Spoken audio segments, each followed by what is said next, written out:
Good morning everyone. कैसे हो आप लोग? एकदम बढ़िया। आइए स्टार्ट करते हैं new chapter 17 appointment and remuneration of key managerial personnel.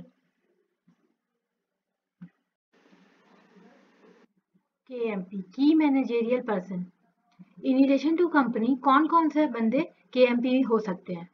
सबसे पहले द चीफ एग्जीक्यूटिव ऑफिसर और द मैनेजिंग डायरेक्टर और द मैनेजर। उसके बाद क्या बोलता है? कंपनी सेक्रेटरी भी केएमपी बन सकते हैं। Whole time director, CFO, such other officer not more than one level below the director who is in whole time employment designated as KMP by the board। और वो बंदा जो बोर्ड से just एक लेवल नीचे हो, वो होल टाइम एम्प्लॉयमेंट में हो, वो भी KMP बन सकते हैं। Such other person as may be prescribe. ठीक है, ये सारे लोग KMP बन सकते हैं in relation to a company. ठीक है, आगे देखते हैं और क्या बोल रहा है। As per section 2 sub clause 18, CEO means an officer who has been designated as such by it. As per section 2 clause 19, CFO means a person appointed as CFO of the company. ठीक है, company secretary, section 2 clause 24, company secretary or secretary means a company secretary as defined in clause C of subsection 1 of section 2 of the Company Secretaries Act 1980, who is appointed by a company to perform the functions of a company secretary under this act. Company secretary और secretary को appoint किया जाता है as per companies act. ठीक है, who is appointed by company, जिसको एक company appoint करती है to perform the functions of company secretary. ठीक है, नेक्स्ट देखते हैं हम लोग क्या बोल रहे हैं।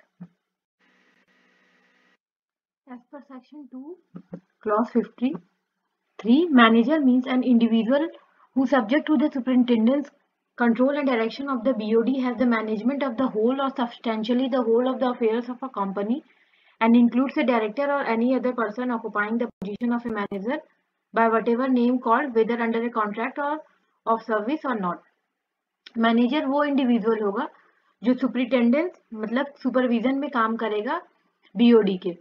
Has the management of the whole या substantially the whole of the affairs of the company, और उसमें कौन इंक्लूड होगा? एक डायरेक्टर या any other person occupying the position of a manager. ठीक है, दोनों में से कोई भी नाम से बुला सकते हैं, under a contract of service और नॉट। ठीक है, अब देखते हैं क्या बोल रहा है। Section 2 clause 54, managing director means a director who by virtue of the articles of a company और an agreement with the company और a resolution passed in its general meeting or by the BOD is entrusted with substantial power of the management of the affairs of the company and includes a director occupying the position of managing director by whatever name called। इसका मतलब हुआ, ये बोल रहा है managing director means ए director. Managing director कौन होगा? एक director who by virtue of the articles, जिसको आर्टिकल्स के द्वारा अपॉइंट किया गया है, who by virtue of the articles of a company और an agreement या फिर एग्रीमेंट हुआ है कंपनी के साथ या एक रिजोल्यूशन पास हुआ है जनरल मीटिंग में, और by its board of director is entrusted with substantial powers of the management of the affairs of the company and include करेगा occupying the position of a managing director by whatever name called। यहाँ पे manager के definition में दिया हुआ था means an individual, ये ध्यान रखिएगा। यहाँ बोल रहा है मीन्स अ डायरेक्टर, बहुत क्लोज है।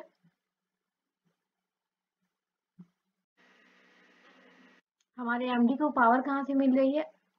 या तो आर्टिकल से या तो एग्रीमेंट से या जो रिजोल्यूशन पास हुआ है जनरल मीटिंग में। ठीक है, नेक्स्ट देखते हैं हम लोग।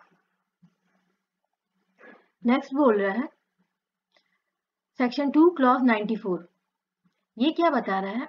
Whole time director, whole time का डेफिनेशन दिया हुआ है। Whole time director includes the director in whole time employment of the company. ठीक है, होल टाइम डायरेक्टर वो होगा जो होल टाइम एम्प्लॉयमेंट में होगा कंपनी के। ठीक है, उसके बाद आता है appointment of KMP। As per section 203 of the Companies Act 2030, read with Rule 8 of the Companies Rule 2014, mandate the appointment of KMP and makes it obligatory for every listed company and every other public company having a paid up share capital of 10 crore or more to appoint following KMP। इसका मतलब होता है हर listed company को और हर public company जिसका paid up share capital के 10 करोड़ या उससे ज्यादा है उसको केएमपी अपॉइंट करना मैंडेटरी है। अब कौन कौन हो सकता है ये KMP? To appoint following whole time key managerial person. कौन कौन है? Managing director, chief executive officer और manager, and in their absence a whole time director. ठीक है। उसके बाद है कंपनी सेक्रेटरी एंड सीएफओ। उसके बाद यहाँ पे एक पॉइंट बोला गया है, rule 8A of the companies rule 2014 mandates the private company having a paid up share capital of rupees 10 crore or more to have a whole time company secretary। यहाँ पे बोला गया है रूल ए के अकॉर्डिंग एक प्राइवेट कंपनी जिसका paid up share capital 10 crore या उससे ज्यादा है उसको एक होल टाइम कंपनी सेक्रेटरी रखना मैंडेटरी है। पहले ये लिमिट 5 करोड़ थी, अभी ये बढ़ा दी गई है। ठीक है, आगे देखते हैं और क्या बोल रहा है। इसका मतलब है हर लिस्टेड कंपनी और एवरी पब्लिक कंपनी जिसका paid up share capital 10 crore या मोर है उनको ये सारे के सारे केएमपी अपॉइंट करना मैंडेटरी। ये सब चाहिए ही चाहिए। जैसे कौन कौन? Managing director, chief executive officer और मैनेजर, और इनके एब्सेंस में एक होल टाइम डायरेक्टर। ठीक है, एक कंपनी सेक्रेटरी और एक सीएफओ। और रूल 8 जो आया वो बताता है प्राइवेट कंपनी जिसका paid up share capital 10 crore या मोर है उसको एक होल टाइम कंपनी सेक्रेटरी रखना मैंडेटरी होगा। ठीक है, चलिए आगे बढ़ते हैं। उसके बाद बात हो रही है appointment and remuneration of KMP. First point क्या बोल रहा है? Every whole time KMP of a company shall be appointed by means of a resolution of the board. हर केएमपी का अपॉइंटमेंट होगा एक बोर्ड रिजोल्यूशन पास करके एक बोर्ड मीटिंग में। ठीक है, आगे नेक्स्ट पॉइंट देखते हैं हम लोग और क्या इंपॉर्टेंट बोल रहे हैं। यहाँ बोल रहा है individual shall not be appointed और reappointed as chairperson of the company as well as managing director of chief executive officer of the company. एक बंदा चेयरमैन और मैनेजिंग डायरेक्टर और सीईओ नहीं बन सकता है कंपनी का, unless the articles of such a company provide otherwise. अगर आर्टिकल बोलता है कि एक ही बंदा चेयरमैन भी बन सकता है और मैनेजिंग डायरेक्टर और सीईओ भी बनेगा तब तो बन सकता है, और अगर आपका आर्टिकल साइलेंट है तो एक ही बंदा चेयरमैन, मैनेजिंग डायरेक्टर और सीईओ नहीं बनेगा। एक एक्सेप्शन था कि आर्टिकल अगर बोलता है तब बन सकता है, और दूसरा एक्सेप्शन क्या है? Such class of companies engaged in multiple business which has appointed one or more chief executive officer for each such businesses as may be notified by the central government are exempted from the above। इसका मतलब है अगर आपकी company multiple business चलाती है और हर business का अलग अलग सीईओ, ठीक है, अगर आपकी कंपनी मल्टीपल बिजनेस में इन्वॉल्व है और हर एक बिजनेस का अलग अलग सीईओ है तो उसमें से एक सीईओ जो है वो आपका चेयरपर्सन हो सकता है। ठीक है, आगे देखते हैं और क्या बोला जा रहा है। Whole time KMP shall not hold office in more than one company except in its subsidiary company. इसका मतलब है होल टाइम केएमपी सिर्फ एक ही कंपनी में होल टाइम केएमपी रह सकता है एक्सेप्ट उसकी खुद की सब्सिडियरी कंपनी। ठीक है, आगे बढ़ते हैं और क्या बोल रहा है। वो चाहे तो डायरेक्टर बन सकता है, ठीक है, परमिशन लेने के बाद बोर्ड के, लेकिन केएमपी नहीं। केएमपी सिर्फ एक ही कंपनी में रहना है accept in its subsidiary company at the same time. ठीक है, आगे देखिए क्या बोल रहा है। A company may appoint or employ a person as its managing director if he is the managing director or manager of one and of not more than one other company, and such appointment or employment is made or approved by a resolution passed at the meeting of the board with the consent of all directors present at the meeting, and of which meeting and of a resolution to be moved thereat specific notice has been given to all the directors then in India। इसका क्या मतलब हो रहा है? एक बंदा जो किसी कंपनी का मैनेजिंग डायरेक्टर है वो हमारी कंपनी का भी मैनेजिंग डायरेक्टर बन सकता है अगर रिजोल्यूशन यूनानिमसली बोर्ड अप्रूव कर दे। ठीक है, मतलब सारे जितने भी डायरेक्टर्स है सबने हाँ बोला हो, सबने कंसेंट दिया हो, किसी ने भी अगेंस्ट में वोट नहीं किया हो, तभी एक उसको हम अपने कंपनी का भी मैनेजिंग डायरेक्टर अपॉइंट कर सकते हैं। ठीक है, नॉट मोर देन वन। अब आप बोलोगे कि वो एक कंपनी का तो है ही और आपकी कंपनी का भी बन रहा है और तीसरी कंपनी में भी बन सकता है, तो नहीं, ये पॉसिबल नहीं है। ठीक है, नेक्स्ट देखते हैं क्या बोल रहा है। एक बंदा सिर्फ दो कंपनी का मैनेजिंग डायरेक्टर या मैनेजर बन सकता है, वो भी तब जब बोर्ड ने यूनानिमसली कंसेंट दिया हो, दो से अधिक का नहीं। ठीक है, ये ध्यान में रखिएगा।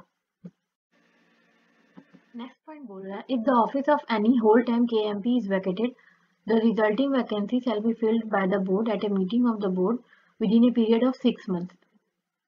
अगर KMP की जो सीट है वो वैकेट हो जाती है ड्यू टू एनी रीजन, ठीक है, तो उसको बोर्ड फिल करेगा विद इन 6 मंथ्स। जब भी उसकी वैकेंसी हुई है उससे वहां से 6 मंथ्स के अंदर उसको वो फिल कर लेना है। ठीक है, अभी हम लोगों ने जितने भी पॉइंट्स पढ़े वो एप्लीकेबल नहीं होगा इन केस ऑफ गवर्नमेंट कंपनी। ठीक है, गवर्नमेंट कंपनी को इससे एग्जाम्प्ट रखा गया है। ठीक है, आगे दिया है provisions as specified under the SEBI regulation 2015। यहाँ पे बोल रहा है, as per regulation 30 of the SEBI LODR regulation 2015, listed company shall disclose to the stock exchange. Listed company को स्टॉक एक्सचेंज को डिस्क्लोज करना होगा, बताना होगा। फर्स्ट पॉइंट क्या बोलता है, अपॉइंटमेंट और चेंज इन KMP। कभी उन्होंने अपॉइंटमेंट या चेंज किया है KMP को तब। नेक्स्ट पॉइंट बोल रहा है, फ्रॉड डिफॉल्ट बाय KMP और बाय लिस्टेड एंटिटी और अरेस्ट ऑफ KMP। अगर KMP ने कोई फ्रॉड किया है, कोई डिफॉल्ट किया है, तो वो सारी चीजें डिस्क्लोज करना होगा KMP को। कब तक डिस्क्लोज कर लेना होगा, विद इन 24 आवर्स। ठीक है, 24 आवर्स से लेटर नहीं होना चाहिए, विद इन 24 आवर्स आपको बता देना है। क्या क्या बताना है, अपॉइंटमेंट और चेंज इन KMP, और अगर KMP ने कोई फ्रॉड किया, कोई डिफॉल्ट किया, तो विद इन 24 आवर्स आपको बता देना है स्टॉक एक्सचेंज को। ठीक है, in case of listed company. Procedure to appoint KMP, ये जो हम लोग ऊपर पढ़ चुके हैं उसी को पॉइंट वाइज दिया हुआ है, इसको भी देखते हैं। फर्स्ट पॉइंट क्या बोलता है, hold the board meeting and pass the board resolution containing the terms and condition of appointment of KMP। एक बोर्ड मीटिंग कंडक्ट करेंगे और उस बोर्ड मीटिंग में एक DR पास करेंगे, और जो टर्म्स एंड कंडीशन में हम अपने KMP को अपॉइंट कर रहे हैं वो सारा चीज उस रिजोल्यूशन में पास करेंगे। ठीक है, नेक्स्ट पॉइंट क्या बोल रहा है, the NRC wherever applicable shall recommend to the board regarding appointment and remuneration of KMP। इसका मतलब हुआ NRC कमेटी जहां भी बनाना एप्लीकेबल होगा वो क्या करेगी, वो रिकमेंड कर सकती है बोर्ड को regarding appointment and remuneration of KMP। ठीक है, थर्ड पॉइंट क्या बोल रहा है, a whole time KMP shall not hold office in more than one company except in its subsidiary at the same time.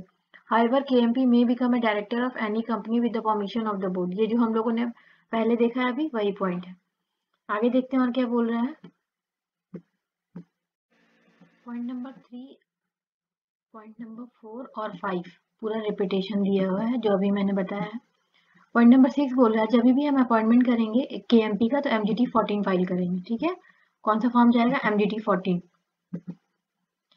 उसके बाद बोल रहा है, in case of listed company stock exchange को हम अपॉइंटमेंट ऑफ KMP के बारे में इन्फॉर्म करेंगे, और अगर KMP को रिमूवल करते हैं, डिफॉल्ट किया है KMP ने कुछ भी, तो उसके बारे में भी बताएंगे विद इन 24 आवर्स। ये भी हम लोगों ने अभी पढ़ा। All companies need to file a return containing the particulars of appointment of KMP with the registrar in E-form DIR 12। एक DIR 12 जाएगा जब भी हम अपॉइंटमेंट करते हैं KMP का। ठीक है, within 30 days of such appointment. ठीक, आगे देखते हैं और क्या बोल रहा है, आगे बोल रहा है, if any company makes any default in complying with the provision of section 203। अगर किसी कंपनी ने इस सेक्शन का डिफॉल्ट किया है, इस सेक्शन को कंप्लाई नहीं किया है, इन दैट केस वो जो कंपनी है उसको पेनल्टी देना होगा। कितना देना होगा, 5 लाख रुपीज। ठीक है, and every director and KMP of the company who is in default shall be liable to a penalty of 50,000। Company के केस में 5 लाख रुपीज और एवरी डायरेक्टर एंड KMP के केस में 50,000 रुपीज है। और क्या बोला है, and where the default is a continuing one with a further penalty of 1,000 rupees for each day। और जो आपने गलती की है उसको अभी तक आप सुधारे नहीं हो, वो गलती आपकी कंटिन्यू है, तो जब तक वो गलती आप सुधारते नहीं हो तो कंटिन्यूअस हर दिन आपको 1,000 रुपीज देना होगा। ठीक है, बट नॉट एक्सीडिंग 5 लाख। ये पेनल्टी था। आगे बढ़ते हैं, सेक्शन 196। ये सेक्शन बोलता है, that no company shall appoint और employ at the same time a managing director and manager.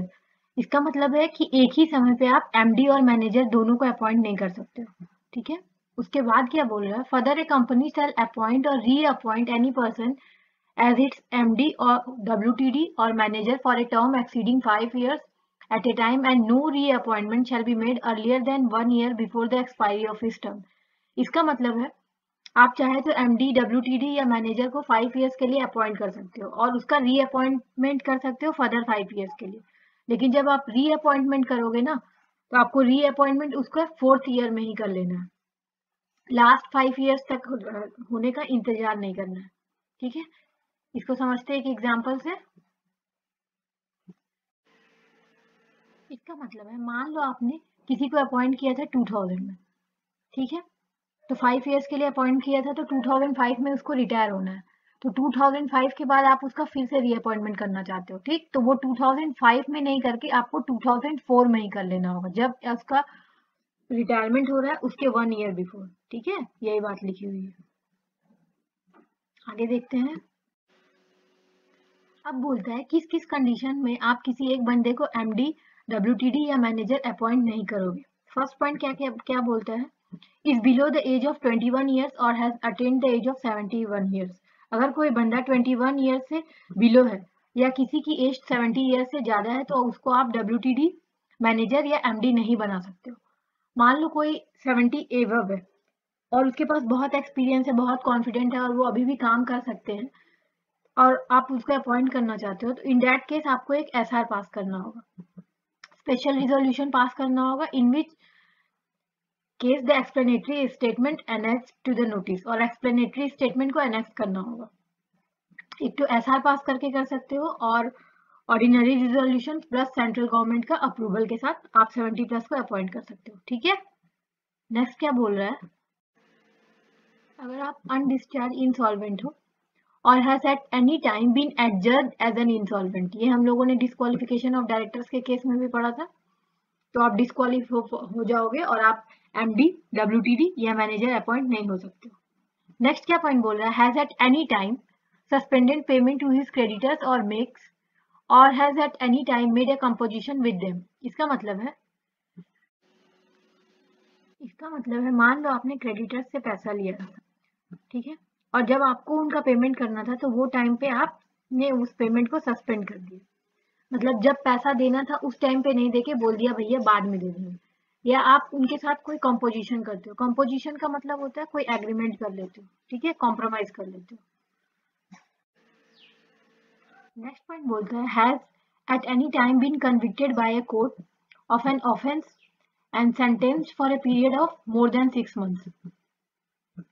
अगर कोर्ट ने आपको कन्विक्ट किया है किसी भी ऑफेंस के लिए और आपको सजा हो चुकी है for more than 6 months, in that case भी आप मैनेजर, डब्ल्यूटीडी या मैनेजिंग डायरेक्टर नहीं बन सकते, ठीक है। यहाँ पे बोला है conditions to be fulfilled for the appointment of managing और डब्ल्यूटीडी और a manager without the approval of the CG as per schedule 5 of the Companies Act 2013। मतलब कि शेड्यूल 5 को भी आपको फॉलो करना होगा for appointment of WTD, manager और मैनेजिंग डायरेक्टर। अगर आपने शेड्यूल 5 को फॉलो नहीं किया, इन दैट केस सेंट्रल गवर्नमेंट का अप्रूवल लेके आप अपॉइंट हो सकते हो, ठीक है। किस किस कंडीशंस है में आप कर सकते हो सेंट्रल गवर्नमेंट का अप्रूवल लेके अपॉइंटमेंट, वो यहाँ पे दिया हुआ है, पढ़ते हैं। फर्स्ट पॉइंट बोल रहा है the person had not been sentenced to imprisonment for any period or to a fine exceeding 1000 rupees for the conviction of an offence under any of the acts as specified under Schedule 5 of the Companies Act 2013। अगर किसी बंदे को imprisonment हो गई for any period, मान लो 2 दिन, 4 दिन, 5 दिन, 10 दिन, 2 महीना, या फिर उसको फाइन देना पड़ा है 1000 रुपीज या उससे ज्यादा, ठीक है, इन दैट केस सेंट्रल गवर्नमेंट का अप्रूवल लेके वो अपॉइंट हो सकते हैं, ठीक है। नेक्स्ट पॉइंट देखते हैं। नेक्स्ट पॉइंट बोल रहा है the person has not been detained for any period under the Conservation of Foreign Exchange and Prevention of Smuggling Activities Act 1974। बोल रहा है कि अगर किसी बंदे को डिटेन किया गया है इसके अंतर्गत, ठीक है, इसके अंडर में, तो आप उसको अपॉइंट नहीं कर सकते हो, लेकिन अगर आपके पास सेंट्रल गवर्नमेंट का अप्रूवल है, इन दैट केस आप उसको अपॉइंट कर सकते हो, ठीक है।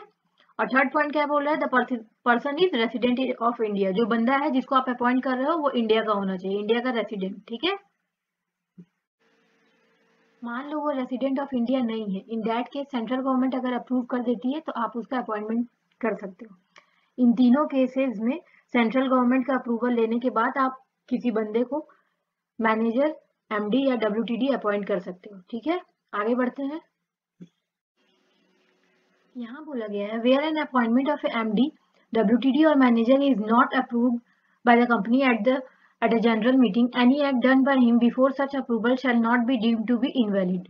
इसका मतलब है, मान लो कंपनी ने आपका अपॉइंटमेंट किया था 2 दिसंबर को, ठीक है, उसके 2 महीने के बाद कंपनी अपना जनरल मीटिंग कंडक्ट करती है, तो शेयर होल्डर्स को आप किसी भी रीजन से, ड्यू टू एनी रीजन आप पसंद नहीं आया या आपका काम पसंद नहीं आया और 2 महीने के बाद जो मीटिंग हुई उसमें आपको निकाल दिया गया, तो इस 2 महीने के पीरियड में आपने जो भी काम किया है ना वो इनवैलिड नहीं होगा, उसको वैलिड माना जाएगा। ठीक है, जो अभी हम लोगों ने पढ़ा है उसी का क्रक्स यहाँ दिया हुआ है, प्रोसीड्यूर। एक बीआर एट बीएम पास करेंगे, ठीक है, उसके बाद उसी बीआर एट बीएम में वही बोर्ड मीटिंग में हम लोग डिसाइड करेंगे कि जनरल मीटिंग कब कंडक्ट करना, उसका डेट, टाइम, डेट। ठीक है, उसके बाद क्या बोल रहा है, central government approval. Central government का अप्रूवल का अगर जरूरत होगा तो सेंट्रल गवर्नमेंट का अप्रूवल लेके अपॉइंटमेंट करेंगे, अगर शेड्यूल 5 को आप फॉलो नहीं किए हो तो। ठीक है, जो हम लोगों ने पढ़ा था अभी। उसके बाद विद इन 60 डेज आपको MR1 फाइल करना होगा रजिस्ट्रार को, with in 60 days of appointment. ठीक है, MR1 फाइल करके रजिस्ट्रार को बताना होगा कि आपने अपॉइंटमेंट करी है। Exemptions to private company. Private company के केस में उसका जो एओए में लिखा हुआ है उसके अकॉर्डिंग वो अपना एमडी, डब्ल्यूटीडी या मैनेजर अपॉइंट कर सकती है। ठीक है, गवर्नमेंट के कंपनी के केस में भी ये ऐसा नहीं होगा, गवर्नमेंट कंपनी भी जैसा उनका आर्टिकल्स में लिखा होगा उसके अकॉर्डिंग अपॉइंट करेगी। और यहाँ पे दिया हुआ है जो टर्म होगा एमडी का, डब्ल्यूटीडी का या मैनेजर का, वो मोर देन 5 ईयर्स होगा। ठीक है, डब्ल्यूटीडी का, मैनेजर का या एमडी का जो हमने अपॉइंटमेंट किया है गवर्नमेंट कंपनी के केस में वो मोर देन 5 ईयर्स रहेगा। ठीक है, आईएफएससी कंपनी भी अपने एओ के हिसाब से अपॉइंटमेंट करेगी। ठीक है, एमडी का, मैनेजर का या डब्ल्यूटीडी का, जैसा उनका आर्टिकल्स में लिखा होगा उस अकॉर्डिंग अपॉइंटमेंट होगा। प्रोसीड्यूर देखते हैं for appointment of a person as MD. First point क्या बोलता है, कन्वीन ए बोर्ड मीटिंग। एक बोर्ड मीटिंग कन्वीन करेंगे हम लोग और उसमें बहुत सारे इंपॉर्टेंट डिसीजन लेंगे। क्या क्या डिसीजन लेंगे, take a decision on the person to be appointed, जिस पर्सन को अपॉइंट करना है उसके बारे में डिसीजन लेंगे। On the basis of recommendation of NRC, NRC committee recommend करेगी उस बंदे को अपॉइंट करने के लिए, तो उसके बारे में हम लोग डिसीजन लेंगे। और ये देखेंगे कि वो बंदा एप्लीकेबल है कि नहीं मैनेजिंग डायरेक्टर के लिए अपॉइंट होने के लिए, मतलब कि उसमें कोई डिस्क्वालिफिकेशन तो नहीं आ रहा है ये सब सेक्शंस के अंदर। और शेड्यूल 5 एप्लीकेबल है या नहीं, अगर शेड्यूल 5 एप्लीकेबल नहीं होगा इन दैट केस सेंट्रल गवर्नमेंट का अप्रूवल लेना होगा। ठीक है, जो हम लोगों ने ऊपर पढ़ा उसी को पॉइंट वाइज करके यहाँ पे समझाया गया है। एनआरसी कमिटी आइडेंटिफाई करेगी पर्सन को कि वो क्वालिफाइड है कि नहीं to be appointed as MD. ठीक है, नेक्स्ट पॉइंट देखते क्या बोल रहा है।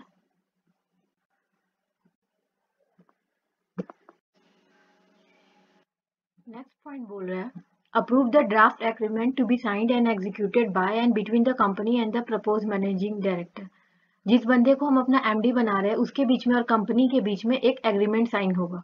ठीक है, नेक्स्ट क्या बोल रहा है, नेक्स्ट पॉइंट बोल रहा है fix time, date and venue for holding general meeting. हम लोग को जनरल मीटिंग होल्ड करनी है, उसका किस दिन होल्ड करना है, टाइम, डेट, वेन्यू, ये सारा कुछ फिक्स कर लेंगे।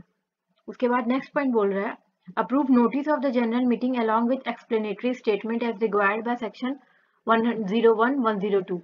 अप्रूव करेंगे नोटिस को जनरल मीटिंग, वो अकॉर्डिंग टू सेक्शन 101, 102 होना चाहिए। नेक्स्ट बोल रहा है notice convening board or general meeting for considering such appointment shall include the terms and condition of such appointment, remuneration payable and such other matters including interest of a director or directors in such appointment। जो notice देंगे हम लोग, ठीक है, उसमें सारा terms and condition लिखा होगा रिगार्डिंग अपॉइंटमेंट, रेम्यूनरेशन और जितने भी मैटर्स दे रहे हैं, क्या क्या इंटरेस्ट है डायरेक्टर्स का, सारा चीज उसमें जाएगा। उसके बाद नेक्स्ट पॉइंट क्या बोल रहा है, last authorize company secretary to issue notice of the general meeting on behalf of the board. Company secretary को बोलेंगे कि भैया तुम बोर्ड के बिहाफ में ये जो नोटिस है जनरल मीटिंग का वो सबको कन्वीन कर दो थ्रू मेल। ठीक है, उसके बाद देखते क्या बोल रहा है। नेक्स्ट पॉइंट बोलता है hold the general meeting. General meeting को कन्वीन करेंगे और रिजोल्यूशन पास करेंगे regarding appointment of MD, WTD या मैनेजर। उसके बाद क्या बोल रहा है, in case of appointment of MD WTD manager is not in accordance with the provision of schedule 5, अगर schedule 5 के अकॉर्डिंग्स में अपॉइंटमेंट नहीं हुआ, इन दैट केस सेंट्रल गवर्नमेंट का अप्रूवल लेंगे। ठीक है, जो हम लोगों ने ऊपर पढ़ा था वही चीजें लिखी हुई है। आगे देखते हैं क्या बोल रहा है। सीजी का अप्रूवल लेने के लिए हम लोग ई फॉर्म MR2 फाइल करेंगे, हम लोगों ने पहले भी पढ़ा था। Within 90 days from date of such appointment. जब हम लोग की मैनेजेरियल पर्सोनल का अपॉइंटमेंट करेंगे, मतलब WTD MD या मैनेजर का उसके with in 90 days MR2 file करेंगे सीजी के अप्रूवल के लिए। ठीक है, उसके बाद क्या बोल रहा है, जैसे ही अप्रूवल मिल जाएगा सेंट्रल गवर्नमेंट का, उसके बाद एग्जीक्यूट करेंगे एग्रीमेंट को। उसके बाद नेसेसरी एंट्रीज करेंगे अपने रजिस्टर ऑफ डायरेक्टर में। फिर फाइल करेंगे following documents to ROC form MR1। ठीक है, within 60 days of appointment. ठीक है, MR1 के साथ कुछ कुछ अटैचमेंट्स जाएंगे। कौन कौन सा अटैचमेंट जाएगा, copy of board resolution, next जाएगा copy of shareholder resolution जिसमें एक्सप्लेनेटरी स्टेटमेंट जाएगा। Next copy of letter of consent to act as MD WTD या मैनेजर, कंसेंट देंगे कि हम एज ए MD WTD या मैनेजर काम करना चाहते हैं। उसके बाद सेंट्रल गवर्नमेंट का अप्रूवल, उसकी कॉपी जाएगी। Copy of certificate by NRC। Form DIR 12 तो जाएगा ही within 30 days of appointment, क्योंकि अपॉइंटमेंट हुआ है। और MGT 14 फाइल करेंगे रजिस्ट्रार को। नेक्स्ट क्या बोल रहा है, उसके बाद जब अपॉइंटमेंट कर लेंगे हम लोग MD का, तो सभी कंसर्न पर्सन को बताएंगे कि इस बंदे को हमने अपना MD अपॉइंट किया है। उसके बाद क्या बोल रहा है, it is advisable to issue a general notice in newspaper about the appointment of MD। Newspaper में भी एक नोटिस देके सबको बताएंगे कि हमने इस बंदे को अपना MD अपॉइंट किया है। ठीक है, ये वीडियो काफी बड़ा हो गया है, आगे के सेक्शन सब नेक्स्ट वीडियो में करेंगे। अगर वीडियो अच्छा लगा तो लाइक शेयर सब्सक्राइब जरूर कर दीजिएगा। Thank you, keep supporting.